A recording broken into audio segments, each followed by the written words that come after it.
السلام علیکم۔ میں بشریٰ، حسن کی ملکہ۔ میرا حسن دیکھ کر نوجوان پروانوں کی طرح میرے ارد گرد منڈلانے لگتے تھے۔ میں ایک نظر جس نوجوان پر ڈال کر مسکرا دیتی وہ میرا دیوانہ ہو جاتا۔ میرے حسن کو دیکھ کر میرے دیوانے مجھے ایک کلوپترا کہتے تھے۔ میں خود کو اسی کی طرح کسی سلطنت کی شہزادی سمجھتی تھی۔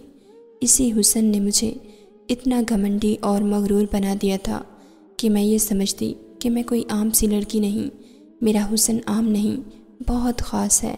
مرد میرے اشاروں پر ناچتے تھے۔ میں مردوں کو اپنی طرف مائل کرنے کے ہر فن سے واقف تھی، چونکہ میں ایک بدکار عورت تھی اور جسم فروشی کا کام کرتی تھی، اس لیے اپنے حسن کی قیمت اپنی مرضی سے وصول کرتی تھی۔ رئیس اور نواب کی بگڑی اولادیں میرے سامنے نوٹوں کا ڈھیر لگا دیتے، میں جسے چھو لیتی وہ پتھر کا ہو جاتا، جس سے ہنس کر بات کرتی وہ سانس لینا بھول جاتا، جس کے ساتھ رات گزارتی وہ خود کو خوش نصیب تصور کرتا۔ میرے گھمنڈ کا یہ عالم تھا کہ کسی کم شکل نوجوان کو میں دیکھنا بھی گوارا نہیں کرتی تھی۔ میرے پاس آنے والے مرد دولت مند ہونے کے ساتھ ساتھ وجیح بھی ہوتے۔ مجھ پر وقت مہربان تھا۔ میں سمجھتی تھی کہ وقت میری مٹھی میں قید ہے، میرا حسن ہمیشہ رہنے والا ہے، میری موزور جوانی کبھی بڑھاپے میں نہیں بدلے گی۔ تکبر میری رگوں میں خون کی مانند گردش کرتا تھا۔ میری آنکھیں ہمیشہ غرور سے چور رہتی تھیں، لیکن ایک بار میری ایک نوجوان سے ملاقات ہوئی۔ جتنا میرا حسن قابل تعریف تھا، اتنی ہی میری آواز بھی بے حد سریلی تھی۔ میں جس محفل میں جاتی اسے لوٹ لینے کا فن جانتی تھی۔ لوگ میری آواز کے دل دادا تھے۔ میں ایک محفل میں گانا گانے گئی۔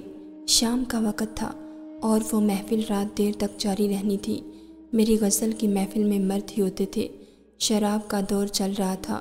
ایک گلاس مجھے بھی کسی نے پیش کیا، لیکن اس میں شاید نشہ ڈالا گیا تھا۔ اسے پینے کے بعد میں غزل پڑھتے پڑھتے اپنی نشست سے اٹھ کر ڈھول کی تھاپ پر جھومنے لگی۔ میرے رقص پر مردوں کی بے اختیاریاں بڑھنے لگی تھیں۔ وہ میرے ساتھ جھوم جھوم کر ناچ رہے تھے۔ کبھی کوئی مجھے اپنے حصار میں لیتا تو کبھی کوئی۔ میں باری باری سب کی باہوں میں جھوم رہی تھی۔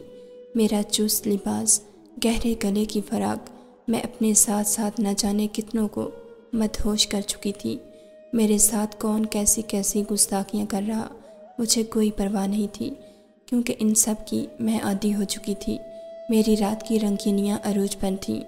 وہاں موجود رئیس، نواب، امیرزادے مجھ پر پیسوں کی برسات کر رہے تھے، اور میں خود اسی نشے میں اور چور ہونے لگی تھی کہ جب کسی نے ہارمونیم اور ڈھول کو بند کروا دیا۔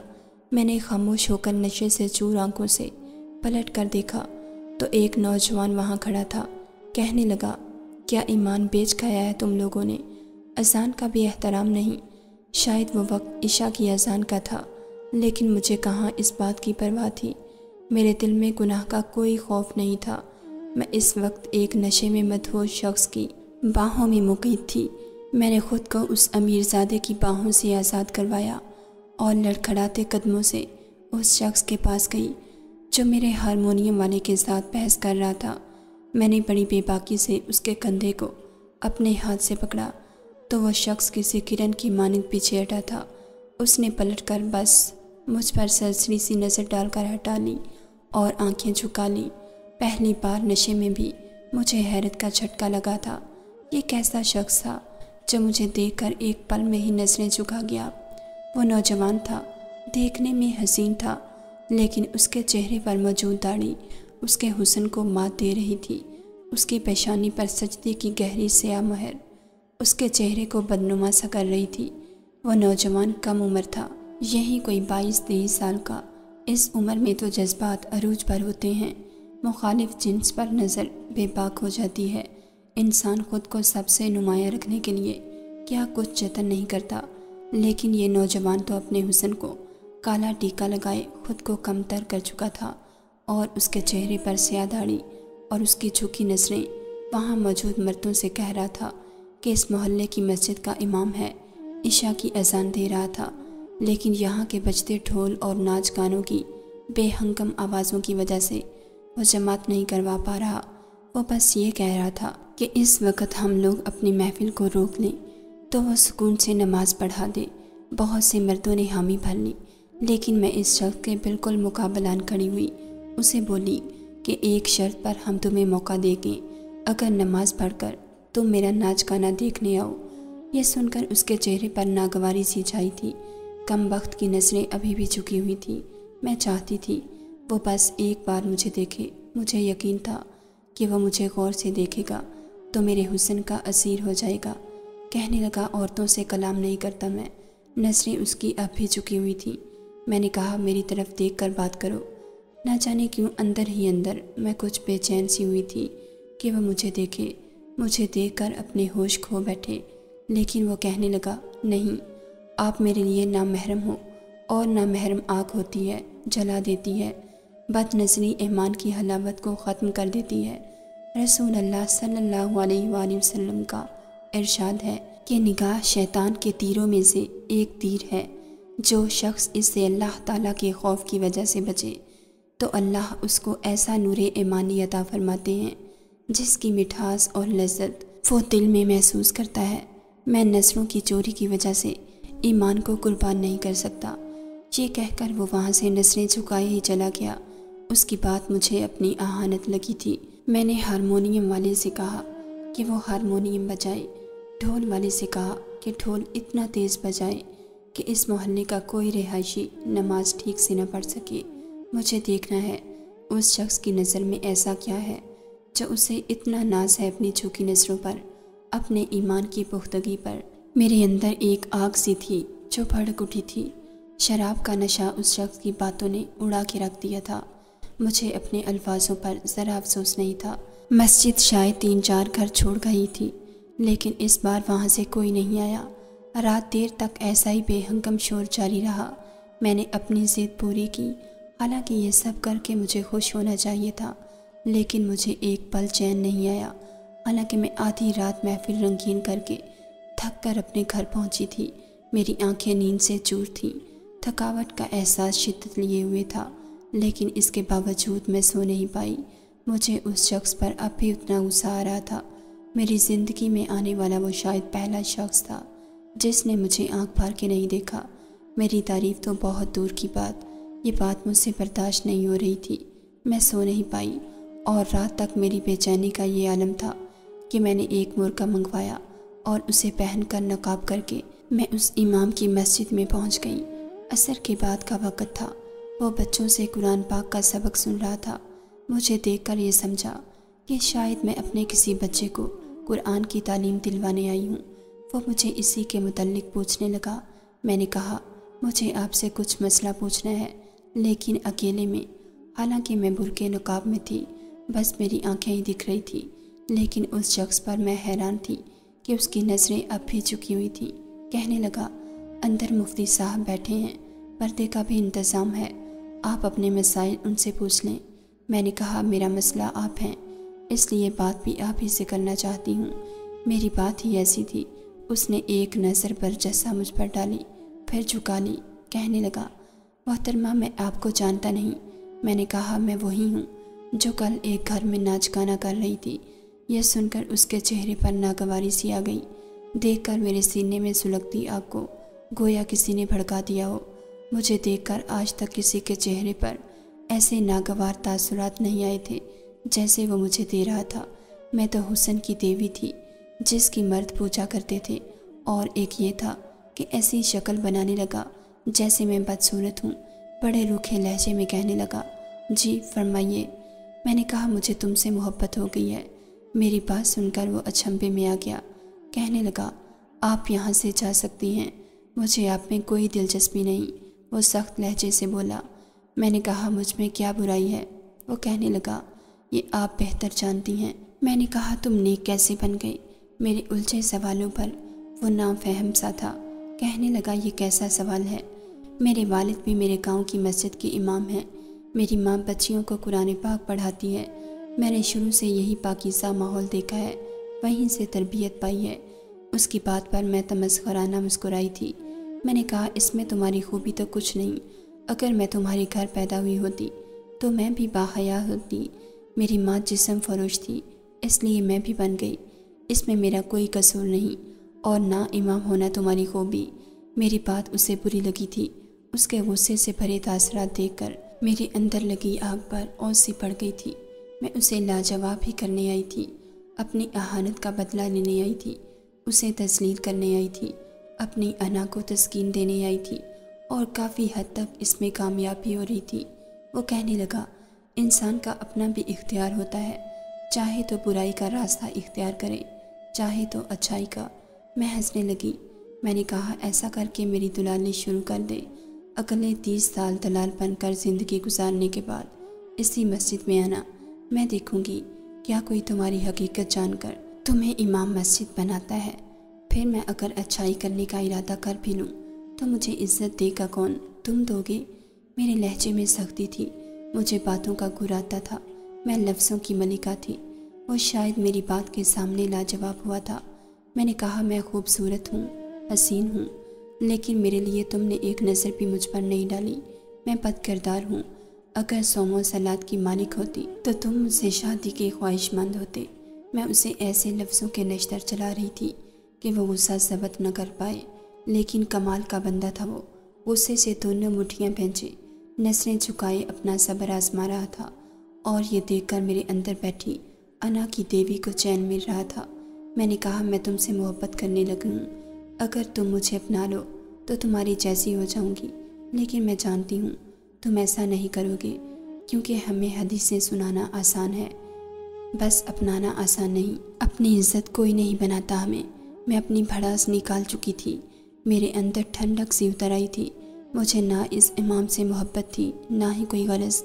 میں اٹھ کر جانے لگی تو کہنے لگا، رکو، یہیں بیٹھو، میں ابھی تمہارے سوالوں کا جواب دیتا ہوں۔ میں نے حیرت سے اسے دیکھا اور بیٹھ گئی۔ مجھے بھی دلچسپی سی ہونے لگی کہ دیکھوں تو مجھے کیا جواب دیتا ہے۔ میں اپنے ذہن کو پھر سے ترتیب دینے لگی کہ اگر اس نے مجھے کسی حدیث کا جواب دیا تو میں اسے ان لفظوں سے لاجواب کر دوں، دین سے میرا بس اتنا ہی تعلق تھا کہ میں مسلمان تھی، میرا نام بشرا تھا۔ نہ تو میں نے کبھی نماز سیکھی، نہ پڑھی، قرآن پاک تو بعد کی بات ہے۔ کچھ دیر بعد اس کے ساتھ چند بزرگ بھی باہر آئے۔ میں دل میں کہا لگا کر ہنسی تھی کہ لو، یہ مرد تو اس قابل بھی نہیں کہ میری باتوں کا مقابلہ کر سکے۔ اب مجھ سے بحث کروانے کے لیے یہ 4 مولوی اٹھا لایا ہے۔ لیکن جو جواب اس شخص نے مجھے دیا، میرے ہوش اڑ گئے۔ وہ چاروں بزرگ اس نوجوان کے ساتھ میرے سامنے بیٹھ گئے۔ میں خود کو ان کے ساتھ بحث کرنے کے لیے تیار بیٹھی تھی، لیکن یہ زوم تھا کہ میں گفتار سے سامنے والے کو لاجواب کرنا جانتی ہوں۔ لیکن اس 23 سالہ نوجوان نے مجھے اپنے ایک عمل سے لاجواب کر دیا تھا۔ وہ اپنے بزرگوں سے کہنے لگا، نکاح شروع کروائیے، یہ لڑکی مجھ سے نکاح پر راضی ہے اور نیک بن کر جینے کی خواہش مند ہے۔ اس نے تو میری ہی بات کا تمانچہ میرے منہ پر کس کے مارا تھا۔ میں پھٹی پھٹی آنکھوں سے اسے دیکھ رہی تھی، بے یقین تھی۔ وہ امام مسجد اور میں ایک وحشیہ، ہمارا کیا جوڑ؟ لیکن چونکہ میں اسے لاجواب کرنے کے چکر میں جو کچھ بول گئی تھی، نکاح سے انکار نہیں کر سکتی تھی، میں تذبذب کا شکار ہونے لگی۔ ہم جیسی آزاد ہواؤں کے پنچھی، اڑنے والی عورتیں کہاں کسی کے ساتھ گھر بسا سکتی ہیں؟ میں جس پر ہزاروں مرد مرتے تھے، وہ کیسے اپنی حسین روپ کو پردے میں ڈال سکتی ہے؟ ایک مولوی کے ساتھ اپنی عمر گلا سکتی ہے؟ اگر میں نے نکاح کر لیا تو میرا حسن میرے اس امام کے لیے رہ جائے گا۔ مجھے تو ہزاروں کے منہ سے اپنی تعریف سننے کی عادت تھی۔ میری اداؤں پر جب مرد مجھ پر فریفتہ ہوتے تو کسی سلطنت کی شہزادی بن جاتی، اس لیے ایک مولوی کی باپردہ بیوی بن کر کیسے رہ سکتی تھی؟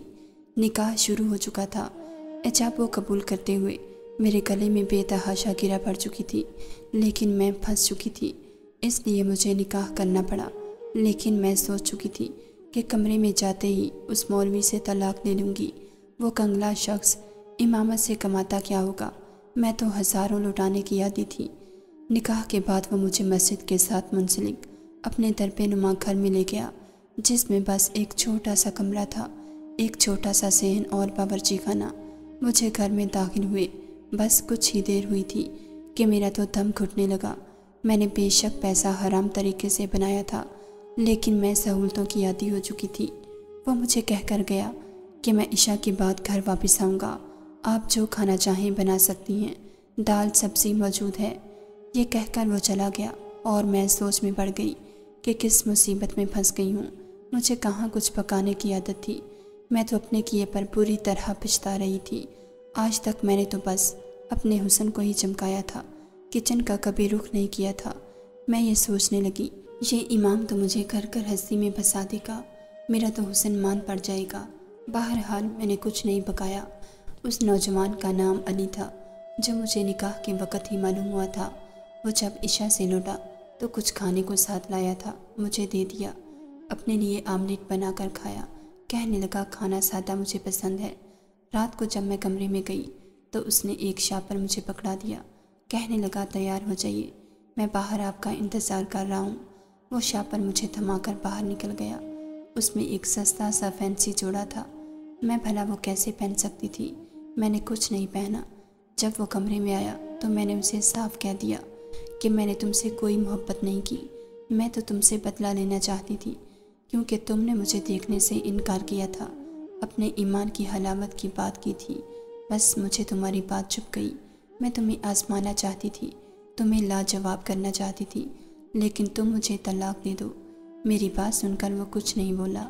اب تک اس نے مجھے نظریں اٹھا کر نہیں دیکھا تھا۔ وہ اٹھ کر واش روم میں چلا گیا، باہر آ کر چائے نماز بچھا کر نفل پڑھنے لگا۔ مجھے یہ دیکھ کر آگ سی لگ گئی کہ وہ مجھے پاگل سمجھ رہا ہے۔ میں کہہ رہی تھی کہ مجھے طلاق دو اور وہ نفل پڑھنے لگ گیا۔ میری بات کی کوئی وقت نہیں اس کے نزدیک۔ اس نے سلام پھیرا تو میں نے کہا، میں نے کچھ کہا ہے تم سے؟ وہ بڑے اطمینان سے بولا، آپ میرا ایمان دیکھنے آئی تھی نا، وہ دیکھ کر جائیے گا۔ یہ کہہ کر اس نے الماری کے اوپر سے قرآن پاک اٹھایا اور تلاوت کرنے لگا۔ میں تو اس کی بات ہی نہیں سمجھی تھی، لیکن جب میں نے اس کی تلاوت سننی شروع کی، اس کی آواز میں نہ جانے ایسا کیا تھا کہ میں اپنی جگہ سے ہل نہیں سکی۔ وہ ایک عجیب سی کشش تھی، وہ بہت خوش الحانی سے پڑھ رہا تھا۔ اس کی آواز میں نمی سی آنے لگی، اس کی آنکھوں سے آنسو بہہ بہہ کر کلام پاک پر گرنے لگے، اور میرے دل کی حالت تھی کہ مجھ پر عجیب سی بے چینی سی ہونے لگی۔ مجھے لگا میرے اندر کچھ تڑپ سی ہے۔ اس کی آواز اور الفاظ میرے دل کی دنیا میں اودم مچا گئے تھے۔ نہ جانے کیوں میرے آنسو جاری ہونے لگے اور میں رو رہی تھی۔ میں کیوں رو رہی تھی یہ میں نہیں جانتی تھی۔ یہ کون سا درد تھا جو مجھے بے دل سا کر گیا تھا؟ میرا دل چاہا کہ اسے کہوں کہ خدا را یہ تلاوت روک دو، مجھے ایک عجیب سی ہیبت طاری ہو رہی ہے۔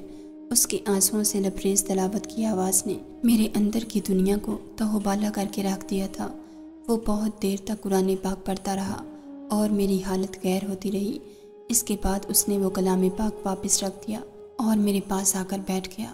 میں اس کے سامنے نظریں جھکائی بیٹھی تھی، میرا سانس پوری طرح سے پھولا ہوا تھا۔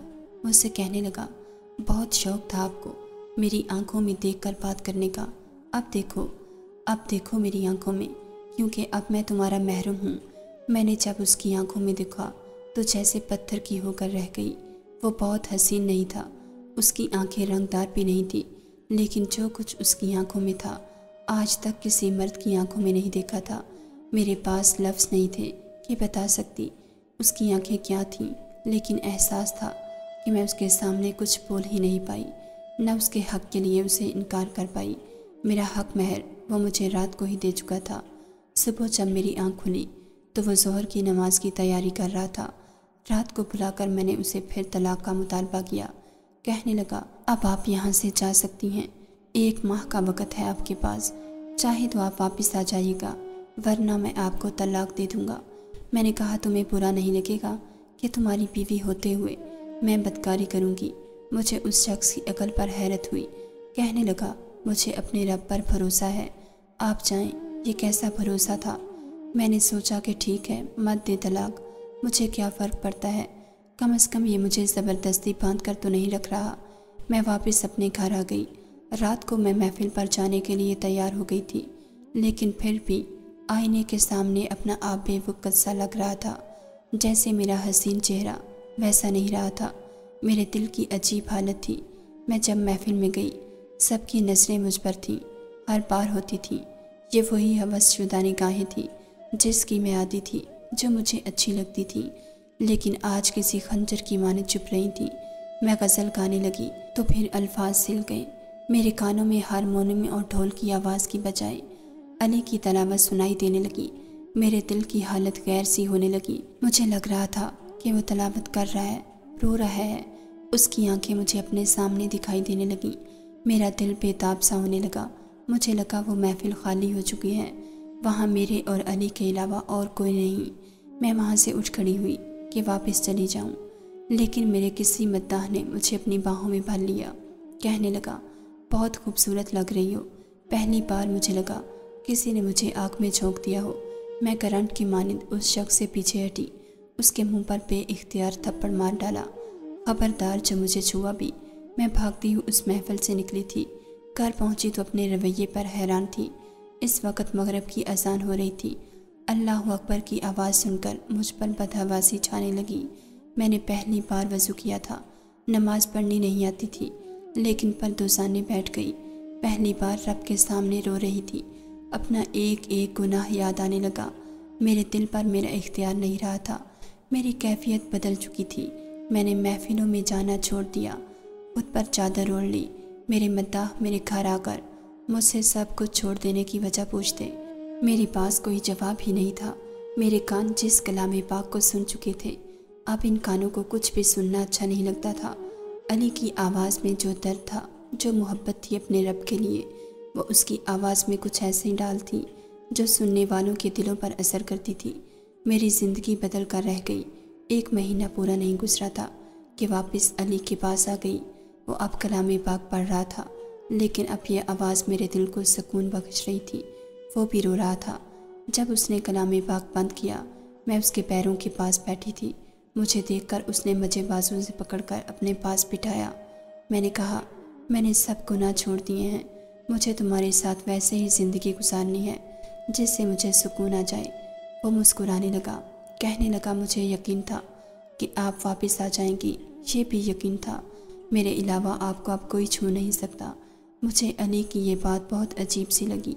میں نے کہا، تمہیں اتنا یقین کیوں تھا؟ وہ کہنے لگا، جب میں نے آج تک کسی غیر محرم کی طرف نظر اٹھا کر نہیں دیکھا تو کیسے ممکن تھا کہ کوئی میری بیوی کے ساتھ غلط حرکت کر جاتا؟ پھر نکاح میں اللہ نے طاقت ہی ایسی رکھی ہے۔ مجھے معلوم تھا آپ واپس آ جائیں گی۔ میں یہ سوچ رہی تھی کہ میں تو ایک بد کردار سی عورت تھی، میرا کوئی عمل اچھا نہیں تھا۔ پھر میرے رب نے مجھے علی جیسا ساتھی کیسے دے دیا، مجھے کیسے ہدایت دے دی۔ مجھے اپنے پیارے اللہ پر بڑی شدت سے پیار آیا تھا۔ وہ اپنے نافرمان بندوں کو بھی نہیں بھولتا، انہیں سدھرنے کا موقع ضرور دیتا ہے۔ ناظرین، اگر آپ کو ہماری ویڈیو پسند آئی ہے تو لائک اور شیئر ضرور کیجیے، اور ایسی مزید ویڈیوز دیکھنے کے لیے ہمارے چینل کو سبسکرائب کر لیجیے۔